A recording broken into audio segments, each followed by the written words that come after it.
The moment they found out the value of my retirement package, my daughter Natalie and my son-in-law Adrian came straight to my house. They did not even call ahead. They simply showed up, walked in as if they owned the place, and sat down in my living room with that expression I knew all too well. It was that calculating look that says they are coming for something specific, something they believe belongs to them. Natalie went straight to the point. "Mom, we need to know something. How much are you getting every month from your pension? Because Adrian and I have been thinking, and well, considering we are your family, and that we have helped you so much, we believe it is only fair that we share that. We want half." I looked at her in silence. $3,000 a month, I said finally. My voice sounded calmer than I expected. Natalie and Adrian looked at each other, and I saw their eyes light up with that greed disguised as family entitlement. "Perfect," Adrian said, leaning forward. "So that is $1,500 for us every month. It is the minimum after everything we have done for you, Eleanor. You are already older. You do not need that much money." I said nothing else. I simply got up from my chair with all the calm in the world, walked toward the antique cabinet by the window, and pulled out a black binder that had been waiting for this moment for months. It was a thick, heavy binder, full of documents I had prepared exactly for this day. I returned and placed it on the table, right in front of them. Then I handed them that black binder with a tranquility that surprised even me. "Open it," I told Natalie. "I think this answers everything you came to ask me for today." Natalie extended her hand with a confident smile, as if she expected to find the deed to the house or some document confirming her fantasy of controlling my money.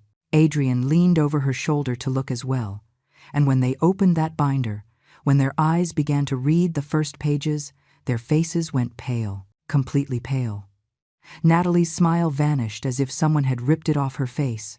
Adrian stopped breathing for a full second. I watched as their hands started to tremble, while they turned page after page, reading every document, every piece of evidence, every record I had meticulously compiled. "What is this?" Natalie whispered, her voice breaking. "Mom, what is all this?" Adrian was turning the sheets faster and faster, as if he wanted to find one that did not say what all the others were saying. His eyes were wide as saucers, his face had lost all color, and I could see reality beginning to hit him like waves, getting stronger and stronger. Inside that folder were legal documents with official seals. There were records of every time they had asked me for money and never paid it back. There were exact dates, precise amounts, and conversations I had recorded with my lawyer's permission. There were text messages where they spoke about me as if I were just a source of income, a foolish old woman who did not realize anything. But there was something else, something that made Adrian drop the papers onto the table as if they burned his hands. "This cannot be legal," he said, his voice hoarse, almost desperate. "You cannot do this. You have no right to." I smiled then. It was a small smile, but loaded with the weight of the years I had spent enduring, staying silent, waiting for the right moment. "Oh, but I can, Adrian. And in fact, it is already done. Everything you see in that binder has already been presented to the proper authorities. It is already signed, sealed, and notarized." Natalie looked at me as if she did not recognize me, as if the woman sitting in front of her were a complete stranger. "But Mom, I am your daughter. How can you do this to me? After everything we have shared, after everything that—" I raised a hand and interrupted her. My voice remained calm, but now every word came out with the force of years of contained pain. "Precisely because you are my daughter, Natalie, you should know better than anyone why I am doing this. You came to my house without warning, entered as if you were the owners, and demanded half of my retirement, half of 40 years of my work, of my sacrifices, of my sleepless nights, as if it were a right you have simply for existing." I stood up and looked down at both of them. For the first time in years, I felt I was recovering something I had lost a long time ago. My dignity, my voice, my power to say enough. That black binder contains the whole truth about who you really are and what you have done. And now you are going to live with the consequences of having treated a 70-year-old woman as if she were worth nothing more than the money you could tear from her. You are going to understand that a mother can love her daughter, but she can also defend herself when that daughter becomes her worst enemy. Adrian tried to stand up, but I raised a finger. "Sit down," I have not finished speaking yet, and to my surprise, he sat. Because in that moment, both of them had just understood something fundamental. The little old lady they thought they could manipulate did not exist anymore. In her place was a woman who had learned to use the law, the truth, and her own intelligence as the most powerful weapons that exist. But to fully understand how I arrived at that moment, in that living room, with that black binder in my hands and that expression of terror on the faces of my daughter and son-in-law, I need to go back to the beginning of it all. I need to return to that morning, just a few weeks earlier, when everything began to crumble in a way I had already sensed but did not want to accept. It was a Tuesday. I remember it perfectly because Tuesdays have always been my days to deep clean the house, to put everything in order, to keep every corner of this home exactly as it should be. I woke up at 6 in the morning as I always do, made my coffee, and sat by the kitchen window to watch the sun begin to illuminate the streets of my neighborhood. There is something in those first moments of the day that has always given me peace. That silence before the world wakes up, when everything is still and you can hear your own thoughts without interruptions. But that morning, even amidst that silence, I felt a weight in my chest I could not explain. A sensation that something was about to change, that a storm was approaching, and I was right in its path. I drank my coffee slowly, letting the heat of the mug warm my hands. At 70 years old, the morning chill feels different. It gets into your bones in a way it did not before. But it was not just the physical cold making me shiver that morning. It was something else. It was the premonition that my life, as I knew it, was about to take a turn from which there would be no going back. The house was too quiet, too empty. I have been living alone since my husband died almost 15 years ago, and I thought I had gotten used to the solitude. But there are days when the silence weighs more than others. Days when you walk down the hallways and can hear the echo of your own footsteps, and you realize no one else is going to arrive to fill that void. Natalie used to visit me more often before. When she was younger, when she had not yet married Adrian, when she still looked at me with something that resembled affection, we would go out on Sundays, she would help me with the groceries, and we would sit and talk for hours. But that was a long time ago. So long ago that sometimes I wonder if it really happened, or if it was just a nice dream my mind created to not feel so alone. I finished my coffee and started with the cleaning. I mopped every corner, dusted every piece of furniture, organized every object that was out of place. My hands moved automatically, doing the same tasks I had done thousands of times over decades. But my mind was elsewhere. I was thinking about the phone call I had received 2 days earlier. It was from the bank. They informed me that my pension had finally been approved after years of paperwork, of endless red tape, of waiting that seemed to have no end. $3,000 monthly. After 40 years working as a nurse at the city hospital, after double shifts, after sleepless nights attending to patients, after sacrificing my health and my time to help others, I was finally going to receive what was rightfully mine. I should have been happy. I should have celebrated, but instead, I felt fear, because I knew, with that certainty that only years and experience provide, that as soon as Natalie found out about that amount, everything was going to change, and not for the better. I spent the rest of the morning trying to distract myself. I watered the plants in the small garden I have in the backyard. Those plants are the only thing that really gives me joy lately. I watch them grow, bloom, give life, and they remind me that there is still beauty in the world despite everything. Around noon, my neighbor Sarah came to visit me. Sarah is 65 years old and is the only person in this neighborhood who still takes the time to knock on my door just to see how I am. She sat with me in the kitchen while I prepared tea for both of us. "You look worried, Eleanor," she told me while holding her cup with both hands. "Did something happen?"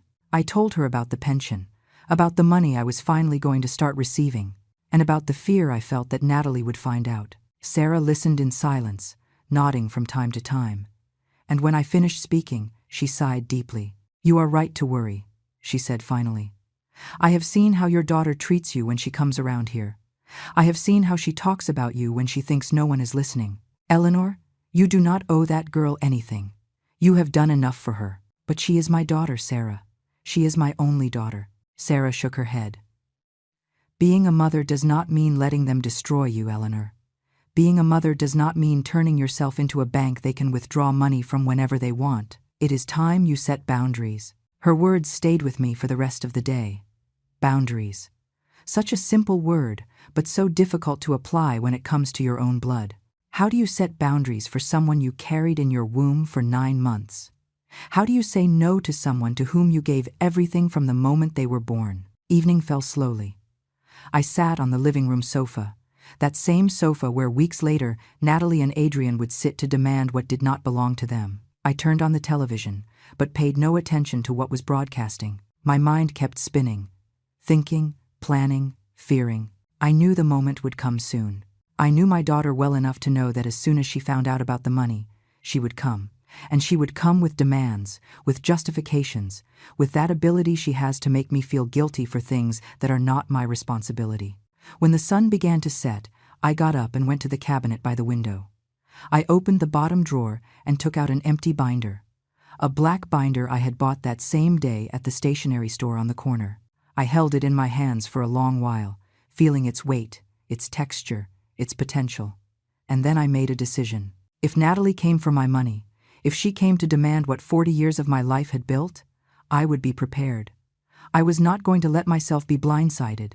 I was not going to allow them to make me feel like I was in debt to them simply for being their mother. That night, I did not sleep well. I tossed and turned in bed for hours, listening to every sound in the house, feeling time advance inexorably toward that moment I knew had to come. And when I finally managed to sleep, I dreamed of that black binder. I dreamed it was full of papers, of truths, of justice. I did not have to wait long for my premonitions to come true. Just 3 days after that conversation with Sarah, just 3 days after that night, I decided to prepare for the inevitable. Natalie appeared at my house. But she did not come alone. She never comes alone lately. She always brings Adrian, as if she needs an accomplice to face her own mother. It was around 4 in the afternoon. I was in the kitchen preparing some soup when I heard the noise at the front door. They did not ring the doorbell. They did not knock. They simply walked in, using the copy of the key I had given Natalie years ago, when I still believed my daughter would come to visit me out of love and not convenience. "Mom!" Natalie shouted from the living room. "Are you here? We need to talk to you." The way she said it made me stop what I was doing. It was not a loving greeting. It was not the voice of a daughter coming to see how her mother is. It was the voice of someone coming on a mission, with a specific purpose, with an agenda already prepared. I walked out of the kitchen, drying my hands on my apron. Natalie was standing in the middle of my living room with her arms crossed, looking around as if she were evaluating every object, every piece of furniture, every detail of the decor. Adrian was next to her, with that arrogant posture he always has, as if the whole world owed him something. "Hello, Natalie," I said, trying to keep my voice steady. "I did not know you were coming today." She did not even look me in the eye when she responded. "We do not have to notify you every time we come. Mom, this is our house too. Well, it will be our house someday, right? So we can enter whenever we want." Her words hit me like stones. It will be our house someday. As if I were already dead. As if my life were just a temporary obstacle before they could take over everything I had built with my effort. Adrian moved toward the sofa and dropped onto it without any consideration, stretching out his legs and putting his dirty shoes on my coffee table. That wooden table I had polished and cared for over years. That table that was a gift from my late husband. "Take your feet off there," I told him firmly. "That table is not for resting shoes." He looked at me with a mocking smile, but did not move his feet. "Oh, Eleanor, do not be so delicate. It is just an old table. Besides, soon we are going to change all this old furniture for more modern things. Right, Natalie?" Natalie smiled and nodded as she sat next to him. "Yes, this house needs a complete renovation. This furniture is so outdated. But anyway, we can discuss that later." "Later than what?" I wanted to ask, but I held back. I knew they were going to tell me anyway. I knew they had come with a prepared speech, with rehearsed arguments, with a whole strategy to get what they wanted. I sat in the chair opposite them, keeping my back straight, my hands in my lap.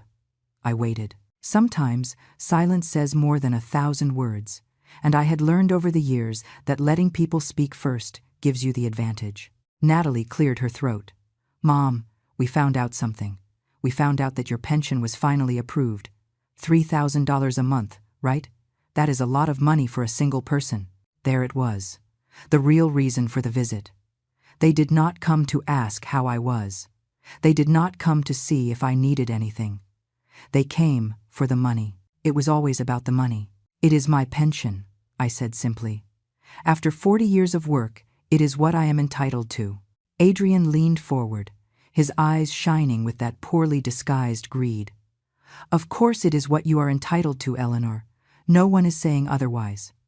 But one must also be realistic. You already have everything you need. This house is paid for. Your expenses are minimal. You do not have great needs. Whereas we have many expenses. We have projects, we have plans, we have a whole life ahead of us. Natalie nodded enthusiastically. Exactly. Mom, Adrian and I have been thinking about starting a business, but we need initial capital. And considering we are your family, that we have always been here for you, we thought it would be fair for you to help us. You have always been here for me. I repeated her words slowly, letting each one fall into the air like drops of poison. When was the last time you came to see me without wanting something in return? When was the last time you called me just to ask how I was? Natalie frowned. Do not start with that, Mom. You are always on with the same speech that we do not visit you enough. We have busy lives. We have responsibilities. We cannot be coming here every 2 days to hold your hand. Adrian laughed. Besides, you are not that easy to deal with either, Eleanor. You are always complaining about something, always criticizing everything we do.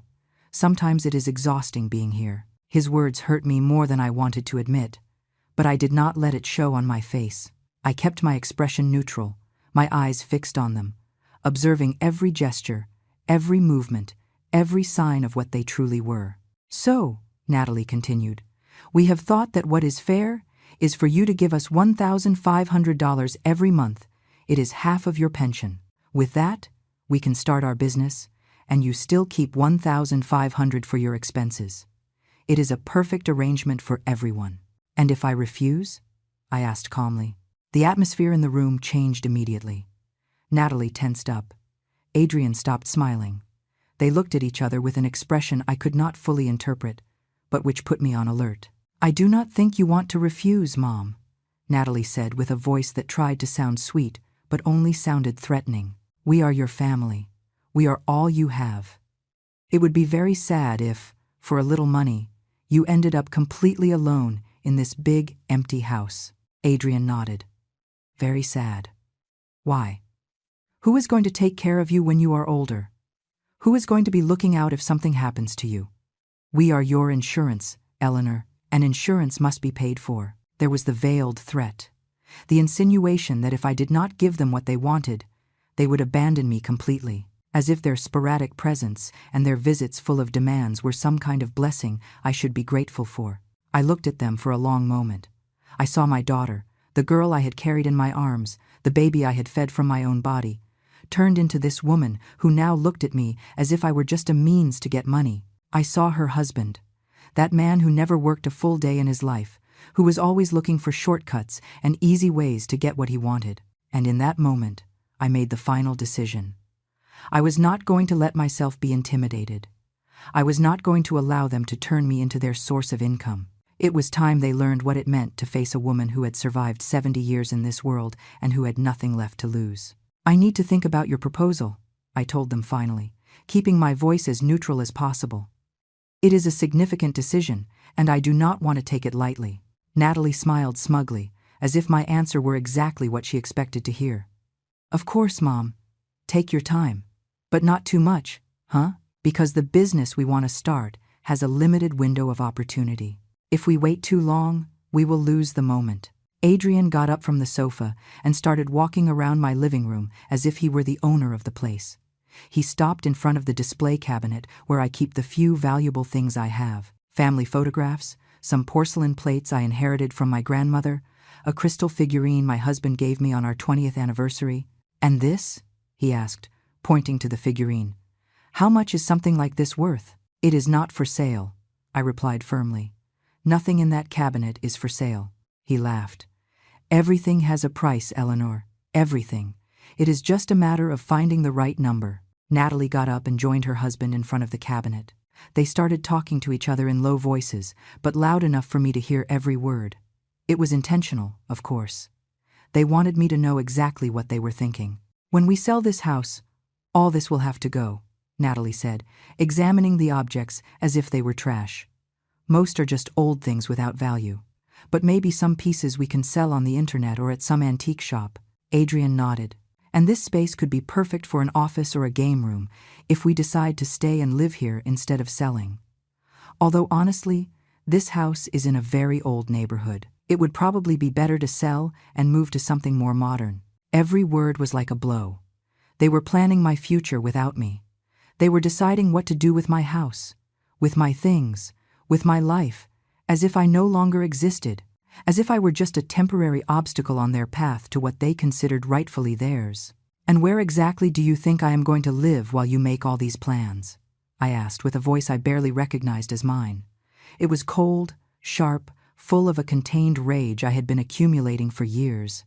Natalie turned toward me with a surprised expression, as if she had completely forgotten I was in the room. Oh, Mom, do not be dramatic. Obviously, this is for when you are no longer here. We are not talking about kicking you out on the street. When I am no longer here, I repeated. You mean when I am dead? You are planning my funeral while I am still sitting here in front of you? Adrian rolled his eyes. Do not get so sensitive, Eleanor. We are all going to die someday. It is just common sense to plan ahead. You are already 70 years old. It is not like you have that much time left. His words took my breath away for a moment.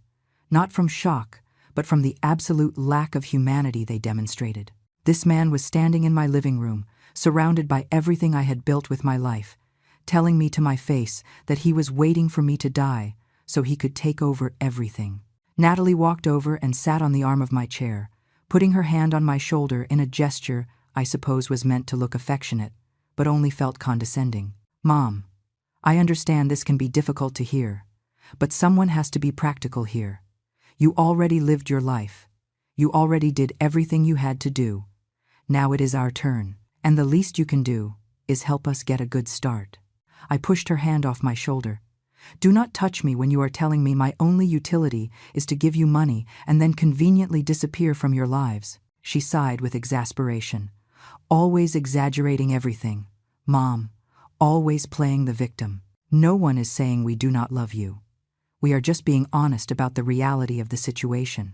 Adrian returned to the sofa and sat down again, this time putting his feet even higher on my table. Look, Eleanor, let's be clear. You are going to give us those $1,500 every month, and we are all going to be happy. Or you can refuse, and then we will see how well you do when you are truly alone. Because believe me, without us, you have no one. Your friends in the neighborhood are as old as you. Your family is dead or lives far away. We are all you have left. Are you threatening me? I asked directly. Are you threatening a 70-year-old woman in her own house?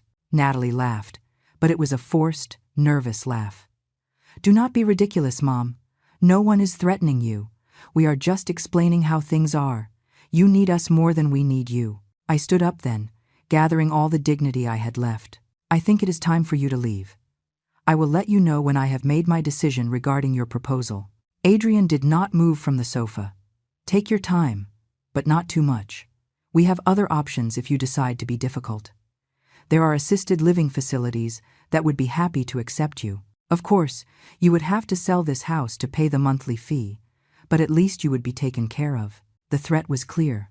Either I gave them what they wanted voluntarily, or they would find a way to declare me incompetent, to make me seem like a senile old woman who could not take care of herself, and thus take control of all my assets. Natalie stood up and stretched as if this whole conversation had exhausted her.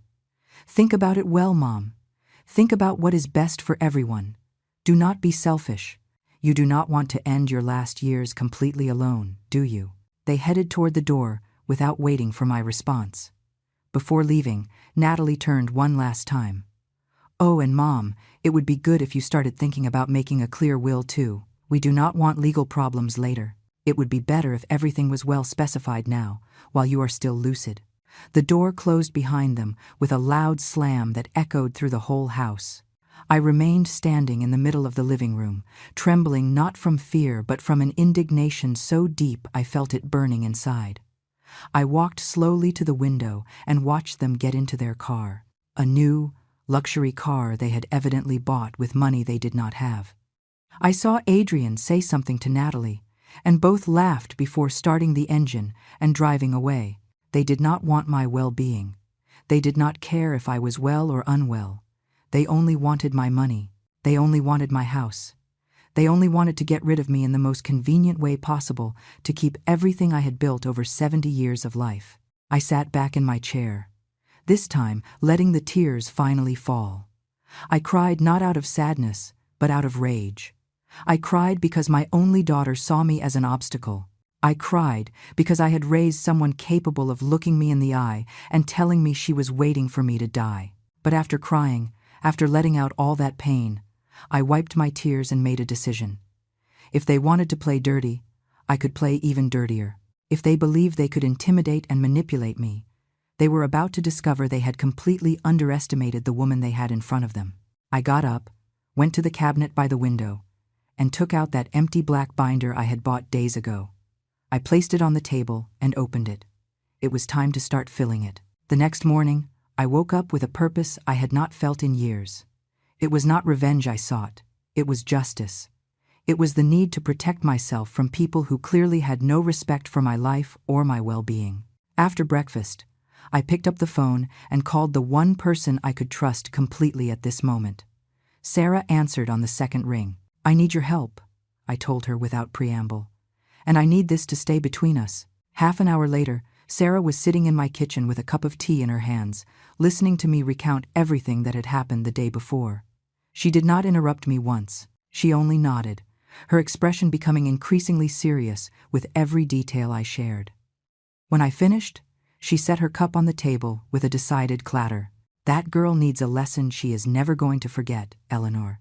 And that husband of hers too. What do you need me to do?" "I need witnesses," I told her. "I need someone else besides me to know exactly what is happening. Because if they try to declare that I am senile or that I am not in my right mind, I need people who can testify otherwise." Sarah nodded immediately. "Count on me. And I know 3 other neighbors who would also be willing to help.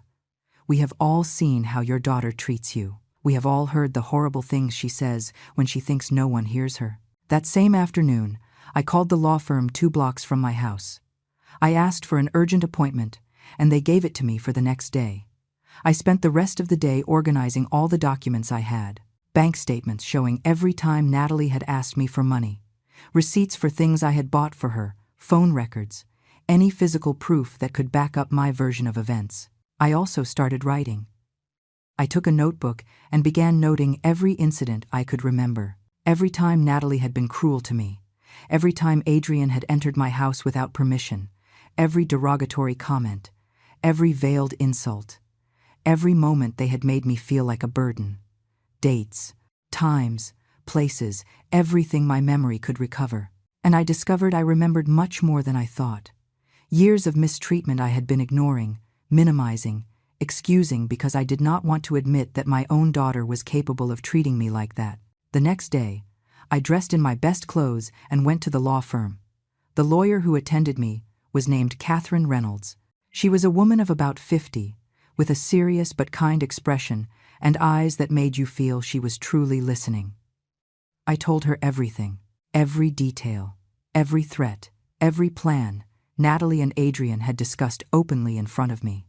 Catherine took notes meticulously, without showing surprise or judgment, just pure professionalism. When I finished, she put down her pen and looked me directly in the eyes.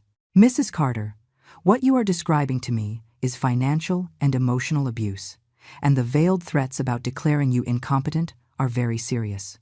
We need to act fast and smartly. What do you recommend?" I asked. Catherine opened her computer and began typing while she spoke. "First, we are going to prepare legal documents that clearly establish your mental capacity.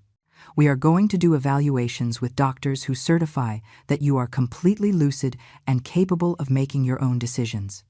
Second, we are going to document the entire history of abuse, every unpaid loan, every threat, every incident. Third, we are going to review your current will and make a new one that reflects your true wishes. And if they try to stop me? I asked. If they try to declare I am not in my right mind before we can do all that? She smiled, but it was a professional, calculating smile. That is why we are going to move fast, and that is why every step we take is going to be backed by witnesses, official documents, and flawless legal procedures. When we finish, any attempt by them to question your mental capacity is only going to make them look bad.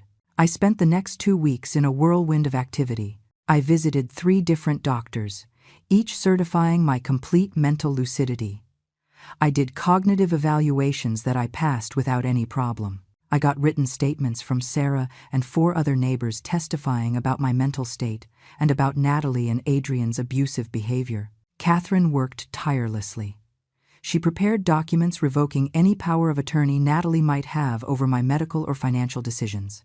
She created a new will where I specified exactly how I wanted my assets distributed, with clauses preventing Natalie from contesting anything. She drafted formal letters, establishing clear boundaries regarding their access to my property. I also installed discreet security cameras in my house.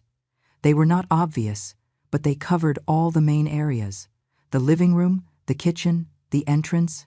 Catherine had advised me to visually document any future incident. And then the moment arrived that I knew would come. One afternoon, approximately 3 weeks after their last visit, Natalie and Adrian appeared at my house again.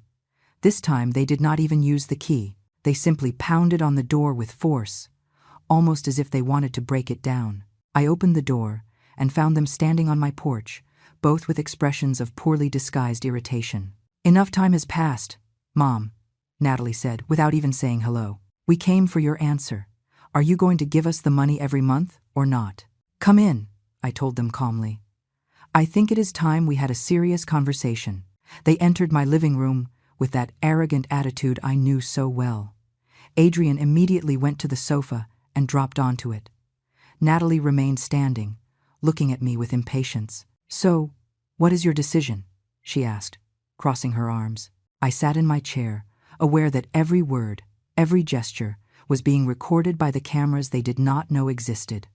I kept my voice calm, almost neutral. "I have been thinking a lot about your proposal," I began, "and I have reached some important conclusions."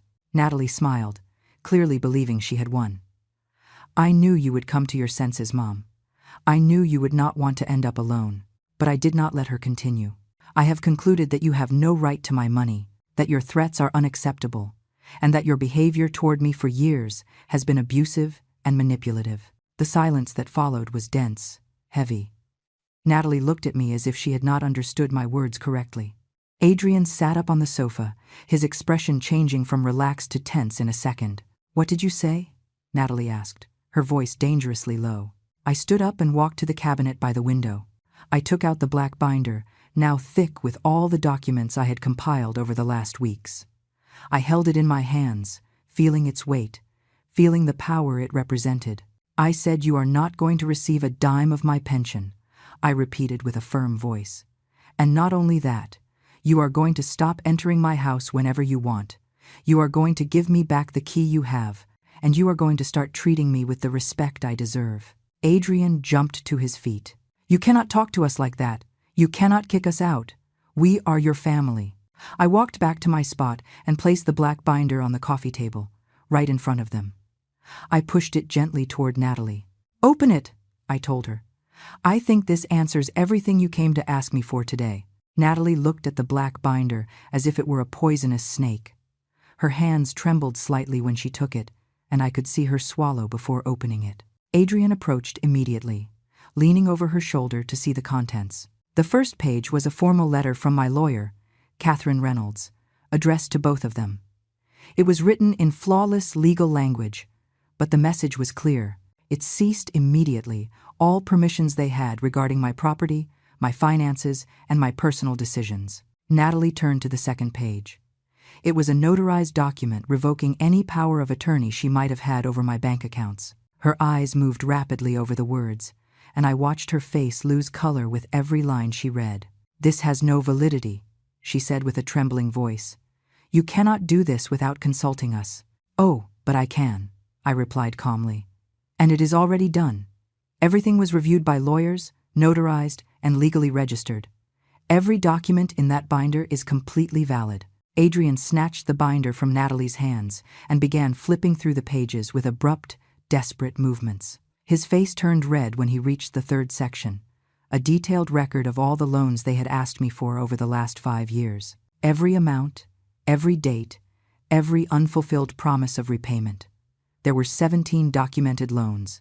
From the $500 Natalie asked me for a supposed medical emergency that never existed, to the $3,000 Adrian urgently needed for a business that never materialized. In total, they added up to more than $23,000 they had never paid back. "This is private!" Adrian shouted, his voice choked. "You have no right to document this like this." "I have every right," I responded, "especially when you came to demand more money without having returned a cent of what I already lent you." Natalie kept turning pages, her breathing increasingly agitated. She reached the section of medical evaluations. 3 certificates from different doctors, all with recent dates, all confirming my complete mental capacity and absolute lucidity. "You went to 3 different doctors?" she asked incredulously. "All this for what? To prove you are sane? To ensure that when you tried to declare me incompetent, as you threatened to do, you would have no legal basis to do so," I explained.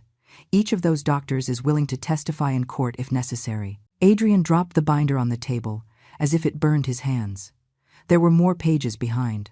Copies of text messages where they spoke about me in a derogatory way. Recordings of conversations, all obtained legally, as Catherine had assured me. Written and signed testimonies from my neighbors regarding the abusive behavior they had witnessed. And in the last section, the document that truly left them speechless. My new will. They had drafted it with extreme care, making it very clear that the house and all my assets would be donated to charities at the moment of my death. Natalie would receive a symbolic amount of $1,000. Nothing more. "You are disinheriting me," Natalie whispered, her eyes full of tears I did not know were from rage or genuine shock. "I am your daughter. I am your only daughter."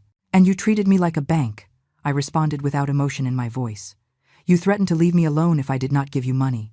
You planned to declare me incompetent to take control of my assets. You entered my house and talked about selling it while I was still sitting here listening to you. What did you expect me to do?" Adrian started pacing from one side of the living room to the other, like a caged animal. "This is ridiculous. This is a total exaggeration. We only came to talk about a normal family arrangement. Many families do this. Children help parents. Parents help children." I stood up and looked him directly in the eye. "Helping is voluntary, Adrian. You did not come to ask for help. You came to demand, to threaten, to manipulate. There is a huge difference." Natalie closed the binder with a sharp slap. Her hands shook so much she could barely hold it. "You did this to hurt us, to punish us for asking for what belongs to us." "What belongs to you?" I repeated with disbelief. 40 years of my work belongs to you? My house that I paid for with my own effort belongs to you? My pension that I earned after decades of sacrifice belongs to you? "I am your daughter," Natalie screamed. "That should mean something. After everything we went through together, is this how you repay me?" I looked at her for a long moment. I saw the little girl who used to sit in my lap and ask me to read her stories. I saw the teenager who came to me when she had problems at school. I saw the young adult who cried in my arms when her first boyfriend hurt her. All those versions of my daughter seemed to have disappeared, replaced by this unknown woman who only saw value in material things. "Being my daughter should mean you love me for who I am, not for what I have," I said with a broken but firm voice. "It should mean you care about my well-being as much as yours. It should mean respect, affection, consideration. But years ago you stopped seeing me as your mother. Now I am just a source of money for you." "That is not true," Natalie sobbed, but her tears did not move me. I had cried too many times alone in this house, wondering where I had failed as a mother, wondering what I had done wrong for my daughter to turn into this. Adrian approached me with an expression that tried to be threatening. "You are going to regret this, Eleanor. You are going to regret having treated us like this. We are going to contest that will. We are going to prove someone manipulated you to do all this." I pointed toward the corners of the living room where the cameras were installed. "Go ahead. Try it. Every word you have said today has been recorded. Every threat, every insult, every attempt at intimidation. If you want to go to court, I will be delighted to present all the evidence I have compiled." Natalie followed my gaze and saw the cameras for the first time. Her expression went from rage to panic in a second. "You have been recording us? All this time you have been recording us without our permission?" "There is a sign at the entrance of my house," I replied. "Small, discreet, but legal. It clearly states the property is under video surveillance. You never bothered to read it because you never bothered to pay attention to anything that was not what you wanted to take from here." The room fell silent, a heavy, dense silence, full of everything we had never said to each other for years. Natalie looked at the black binder as if it were physical evidence of the death of our relationship. Adrian looked at the cameras with an expression of defeat he tried to hide behind his anger. "I want you to leave now," I said finally. "And I want the key to my house before you cross that door." "We are not giving you anything," Adrian spat. "This is still the family house. We will enter whenever we want." I took a step toward the phone on the side table. "If you do not hand me that key right now, I am going to call the police, and I am going to show them this binder, and the video recordings, and the testimonies of my neighbors. Do you want to explain to the police why you are in my house refusing to leave after I have asked you to go?" Natalie searched in her purse with trembling hands. She took out the key and threw it on the table with such force that it bounced and fell to the floor. "Take your damn key. I do not need it. I do not need anything from you." I bent down slowly, picked up the key, and held it in my hand. I felt its weight, its familiar shape. It was a key I had made myself years ago, when I still believed my daughter would come to visit me out of love and not interest. "Now leave," I repeated, "and do not come back unless you are willing to treat me with the respect I deserve." Natalie stood in the middle of my living room, shaking with rage and something that looked like genuine disbelief. Her eyes went from me to the black binder and back to me, as if she could not fully process what had just happened. "You cannot do this to us," she said with a broken voice. "You cannot just kick us out of your life like this. We are your family. I am your blood. Blood does not give you the right to mistreat me," I responded, standing firm. "Blood does not give you the right to my money, to my house, to my life. For years I allowed you to treat me as if I were worth nothing. That ended today." Adrian tried one last tactic. His expression changed, softening artificially. "Look, Eleanor, I think we are all a little upset. Why don't we calm down and talk about this like adults? Maybe there were misunderstandings. Maybe things were said the wrong way." "There were no misunderstandings, Adrian," I said sharply. "You came to demand $1,500 monthly. You threatened to declare me incompetent if I refused. You planned to sell my house while I was still alive. Everything is documented. Everything is recorded. There is no way to reinterpret what you said." Natalie put her hands to her face, and for a moment I thought she was finally going to show some genuine remorse. But when she spoke, her words destroyed any hope I might have had. "This is your fault," she said, pointing at me with an accusing finger. "You made us like this, always so stingy with your money, always complaining about everything, always making us feel guilty for asking for help. What did you expect, that we would continue treating you like a queen when you never gave us anything?" I looked at her with a mixture of pain and astonishment. "I never gave you anything? I raised you alone after your father died. I worked double shifts at the hospital to pay for your education. I bought you your first car. I paid for your wedding. I lent you money every time you asked without caring if I needed it myself. And you say I never gave you anything? That was your obligation," Natalie screamed.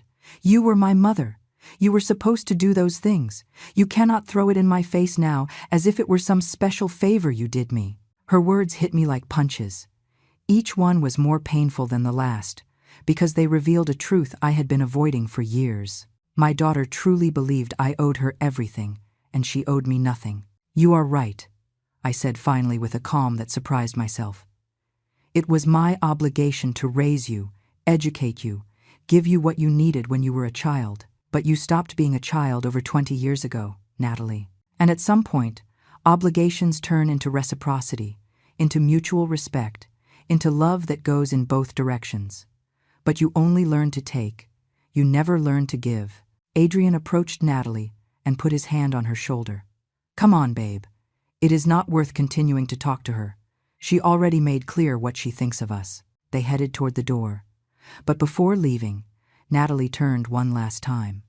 Her eyes were red, her face distorted by a mix of emotions I could not fully decipher. You are going to regret this, Mom. When you are old and sick and have no one, you are going to remember this moment, and you are going to regret having chosen money over your own daughter. It is not the money I chose, Natalie, I responded with a calm voice. It is dignity. It is self-respect. It is the refusal to continue being treated as something less than a human being. If that means being alone, I prefer solitude to your toxic company. The door closed behind them with a slam that made the walls shake. I remained standing in the middle of my living room, listening to the sound of their car driving away down the street. And then, only then, did I allow my legs to stop supporting me. I let myself fall into my chair, trembling not from fear, but from the release of years of held tension. Sarah appeared at my back door minutes later. She had been waiting in her house, ready to come if I needed her. She found me sitting in the growing darkness of the afternoon, tears running silently down my cheeks. Did you do it? She asked softly. I did it, I replied. I showed them everything. I gave them the chance to see exactly what they have been all these years. Sarah sat next to me and took my hand. And how do you feel? Free, I said after a moment of reflection. For the first time in years, I feel free. But freedom has a price. And I was about to discover exactly how high that price was. Because Natalie and Adrian were not going to give up so easily. They were not going to accept defeat without trying to destroy me in the process. During the following days, my phone did not stop ringing. They were unknown numbers, calls I did not answer. They left voicemails, some from Natalie crying, others from Adrian threatening, others from people claiming to be lawyers but clearly were not. Sarah and the other neighbors took turns visiting me, making sure I was never completely alone. I installed new locks on all the doors. I reinforced the house security. I kept my cell phone always charged and with the emergency number on speed dial. A week after the confrontation, I received a certified letter. It was from a different law firm than mine. Natalie and Adrian were suing me. They alleged that I was mentally incompetent, that I had been manipulated by third parties to change my will, that I owed them money for care they had supposedly provided me for years. I took the letter immediately to Catherine. She read it with an impassive expression, making notes in her notebook. This is exactly what we expected, she said finally, and we are completely prepared to face it. They have no proof because there is no proof of anything they allege. Meanwhile, we have mountains of evidence demonstrating exactly the opposite. How long is this going to take? I asked, feeling the exhaustion in my bones. Catherine looked at me with compassion. It can take months, maybe more. But Eleanor, I need you to understand something important. You already won. The moment you decided to defend yourself, the moment you said enough, you already won. Everything else is just paperwork. But paperwork was not the only thing I had to face. 2 weeks later, I started noticing something strange. Neighbors who used to greet me now avoided me. People at the grocery store looked at me with expressions I could not interpret. There were whispers when I passed. Finally, a neighbor I had known for years approached me at the bakery. Eleanor, I need to ask you something. Is it true you kicked your daughter out of your house? That you threatened to disinherit her if she didn't do exactly what you wanted? I froze. Who told you that? She looked away, uncomfortable. Your daughter has been talking to several people in the neighborhood. She says you have become cruel and controlling, that you emotionally mistreated her for years, and that now you are using your money to manipulate her. There it was, the smear campaign. Natalie was going around the neighborhood, telling her version of the story, painting herself as the victim and me as the villain. And some people were believing her. And what do you believe? I asked the neighbor directly. She hesitated for a moment. I don't know what to believe, Eleanor. I've known you for years, but she is also your daughter. Why would she lie about something like that? Why does she want my money? I answered simply. because I confronted her about years of abuse and manipulation, because I set boundaries she is not willing to accept. The woman nodded slowly, but I saw the doubt in her eyes. Natalie had sown her poison effectively, and now I would have to live with the consequences that some people would never believe my version of events. The weeks that followed were the hardest I had faced in a long time. Natalie's smear campaign intensified in ways I had not anticipated. She did not settle for bad-mouthing me in the neighborhood. She went further, much further.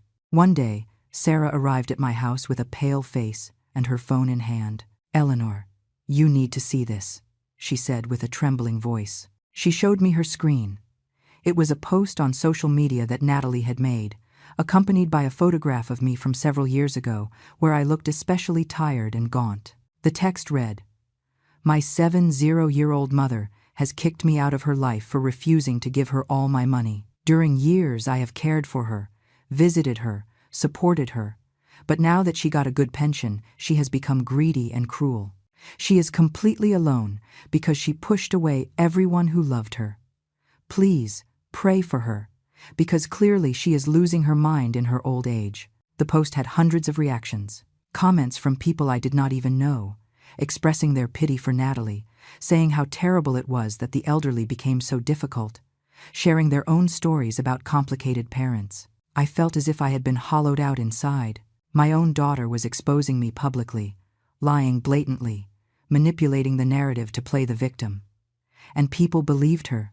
Of course they believed her. It was easier to believe an old woman had become bitter and selfish than to accept that a daughter could be so manipulative.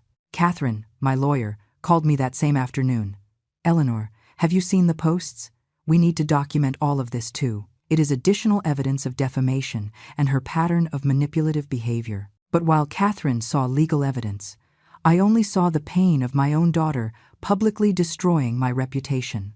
Sarah stayed with me that night, refusing to leave me alone. Things got worse before they got better. Adrian started appearing in places where I used to go. At the supermarket, at the pharmacy, at church. He never approached directly, but he made sure I saw him, that I knew he was following me, watching, intimidating. One afternoon, when I left Sarah's house, I found him leaning against my car. He smiled when he saw me, but it was a cold, calculated smile. "Eleanor, we need to talk," he said, blocking my path to the driver's door. "I have nothing to talk about with you," I replied, trying to keep my voice firm. "Step away from my car.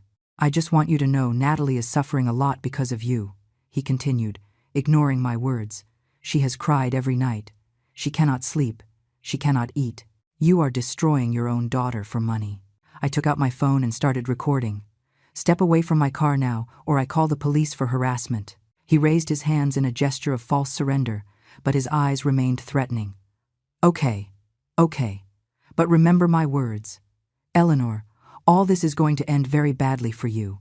Very badly." He walked away, and I stayed trembling by my car for several minutes before I could gather enough composure to drive home. Immediately, I sent the recording to Catherine, who added it to our growing collection of evidence. But while I was accumulating legal proof, Natalie and Adrian were accumulating their own false evidence.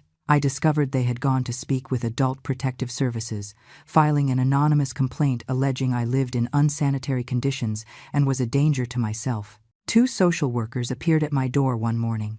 They were kind but professional, explaining they had to do a welfare check due to a report they had received. I let them in, my heart beating hard. They toured every room of my house, taking notes, asking questions. My house was spotless, as always. Every surface clean, every object in its place, my refrigerator full of fresh food, my medications organized correctly. After 30 minutes, the lead social worker looked at me with an apologetic expression. "Mrs. Carter, your house is in perfect condition. You clearly are taking very good care of yourself. We are going to close this case as unfounded." "Can I know who made the report?" I asked, although I already knew the answer. She shook her head. "I am sorry. That is confidential. But I can tell you this seems to be part of a family conflict. If you need legal help, there are resources available." After they left, I sat in my living room, and for the first time in weeks, I felt that maybe, just maybe, things were going to be okay. Every attempt by Natalie and Adrian to make me look bad was failing. Every lie they told was debunked by the reality of my situation. But they did not give up. The next tactic was even more desperate.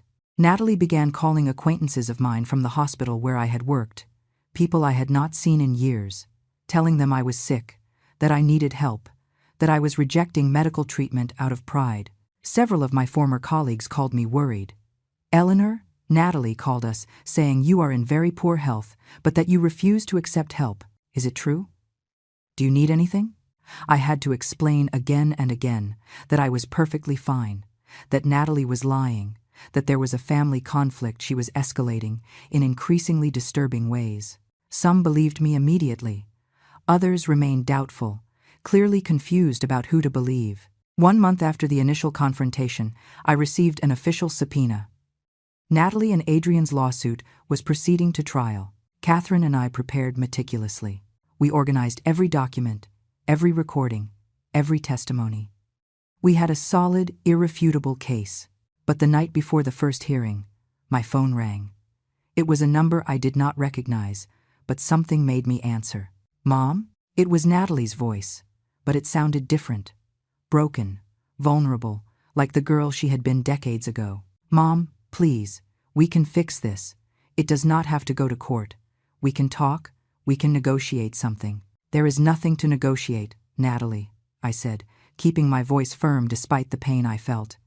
"You chose this path when you decided to demand money from me and threaten me, when you decided to defame me publicly, when you decided to try to destroy my reputation. But I am your daughter," she cried.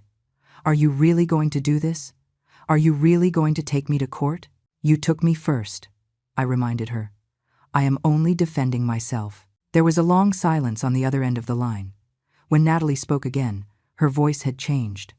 The vulnerability had disappeared, replaced by something cold and hard. "Fine, then see you in court. Mom, and may the best woman win." The line cut off. I remained holding the phone in my hand, feeling the weight of everything I had lost and everything I was about to win. The next day, I dressed in my best clothes and headed to the courthouse. Sarah and my other neighbors came with me, a small army of support.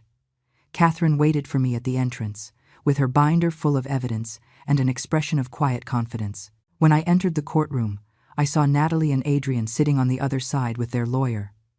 Natalie did not look at me.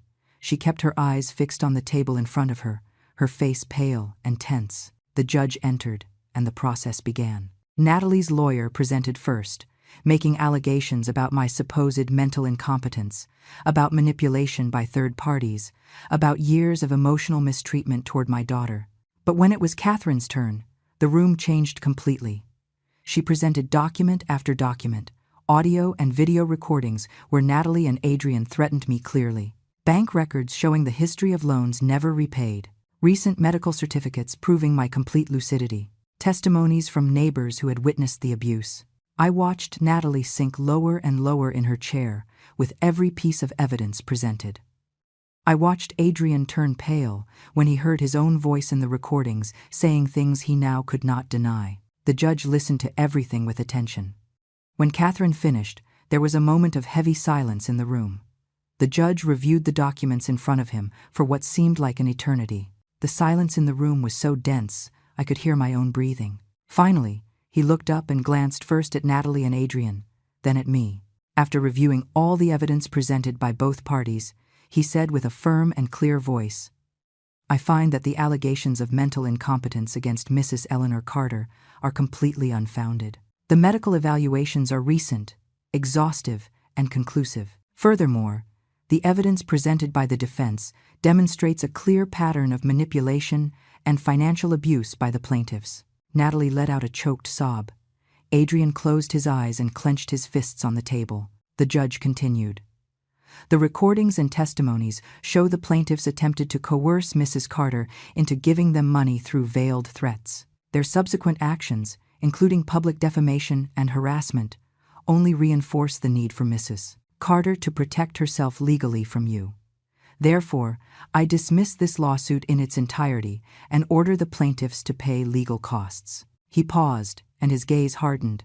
In addition, I am issuing a temporary restraining order. The plaintiffs cannot approach within 100 yards of Mrs. Carter's residence nor make contact with her in any form for the next 6 months. Any violation of this order will result in criminal charges. Natalie stood up abruptly. This is not fair. She is my mother. You cannot forbid me from seeing my own mother. The judge looked at her sternly. You forbade yourself a healthy relationship with your mother when you decided to view her only as a source of income. This order is to protect Mrs. Carter from further harassment and manipulation. If in the future you wish to restore a relationship, you will have to demonstrate a genuine change in your behavior. Case closed. The bang of his gavel resonated in the room like thunder. Catherine squeezed my hand and smiled. Sarah, who was sitting behind me, put a hand on my shoulder. I had won. Not just legally, but in the recovery of my dignity and my right to live in peace. We left the courthouse, and I watched Natalie and Adrian walking away toward their car. Natalie turned once to look at me, and in her eyes I saw something that surprised me. It was not rage or hate, but fear. For the first time, I think she understood the real consequences of her actions. The months that followed were revealing. Through Sarah and other neighbors, I found out how Natalie and Adrian were doing after the court order. Without access to me or my money, their situation began to deteriorate rapidly. The business they were supposedly going to start never materialized because it had never been more than an excuse to get money. Adrian lost his job after his employer discovered he had been missing work constantly. Natalie tried to get loans at several banks, but her credit history was so bad everyone rejected her. They had to move from their relatively luxurious apartment to a much smaller one in a less nice neighborhood. The new car they showed off so much was repossessed for missed payments. Natalie's posts on social media, which previously showed an apparently perfect life, became increasingly scarce until they disappeared completely. I heard Adrian finally had to accept a job in construction, something he had always considered beneath him. Natalie started working at a supermarket as a cashier. They were honest jobs, dignified jobs. But for them, they represented a huge fall from the life they had imagined living with my money. 6 months after the trial, the restraining order expired. I expected maybe to receive a call, a message, some attempt at contact. But nothing came. Weeks passed, then more months, and I still knew nothing of them. A year after all that, I was at the grocery store doing my shopping when I saw her. Natalie was at one of the registers, wearing the store uniform, scanning products with mechanical movements. She looked tired, with deep circles under her eyes, and her hair less cared for than she used to wear it. Our eyes met for a second. I saw something cross her face, a mix of shame, pain, and something that might have been regret, but immediately she looked away and kept working. I got in line at another register. It was not cruelty, but self-protection. I was not ready for that encounter, and clearly neither was she. Meanwhile, my life had taken a completely different course. With the peace of mind that came after setting firm boundaries, I began to truly enjoy my retirement. I joined a group of volunteers at the hospital where I had worked, helping organize activities for long-term patients. Sarah and I started traveling together, small trips to nearby cities, visiting places we had always wanted to see but never had time for. I invested part of my pension in fixing up my house, making it more comfortable and accessible for my years. I also met other women in situations similar to mine. We formed a small support group. We met every 2 weeks to drink coffee and share our experiences. I discovered I was not alone, that there were many mothers who had to make difficult decisions to protect themselves from adult children who saw them only as resources. 2 years after the trial, I received a letter. It had no return address, but I recognized the handwriting immediately. It was from Natalie.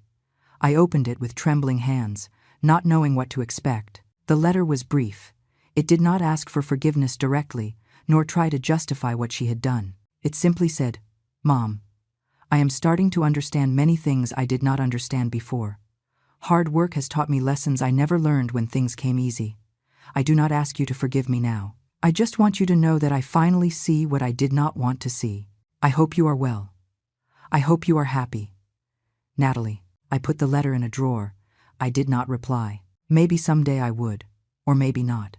But the fact that she was finally understanding something, even if late, gave me a small measure of peace. Life continued. My house remained my sanctuary. The plants in my garden continued to bloom. Sarah and my other friends continued visiting me regularly. My pension allowed me to live with dignity and comfort, help causes that mattered to me, and enjoy the years I had left without the constant anxiety of being exploited. Did I miss my daughter? Of course. I missed the little girl she had been, the young woman she could have been if she had made different choices. But I did not miss the abuse. I did not miss the threats. I did not miss living in constant fear that they would come to demand more than I could give. One afternoon, sitting on my porch watching the sunset, Sarah sat next to me with 2 cups of hot tea. "Do you ever regret what you did?" she asked softly. I thought about it for a long moment before answering. I regret that it was necessary. I regret that my daughter and I reached that point. But I do not regret defending myself. I do not regret having chosen my dignity over her manipulation. Sarah nodded. "You did the right thing, Eleanor. You gave them the chance to change when you handed them that black binder. They chose to fight instead of reflect. That was their decision, not yours." She was right. I had given them a chance to see the truth, to confront their own behavior, to choose a different path. They chose denial and attack.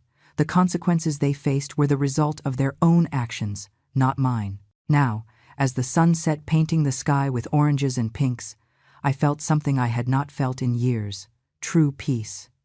It was not the peace of having everything resolved perfectly. It was not the peace of a happy family gathered around a table. It was the peace of knowing I had defended my worth as a human being.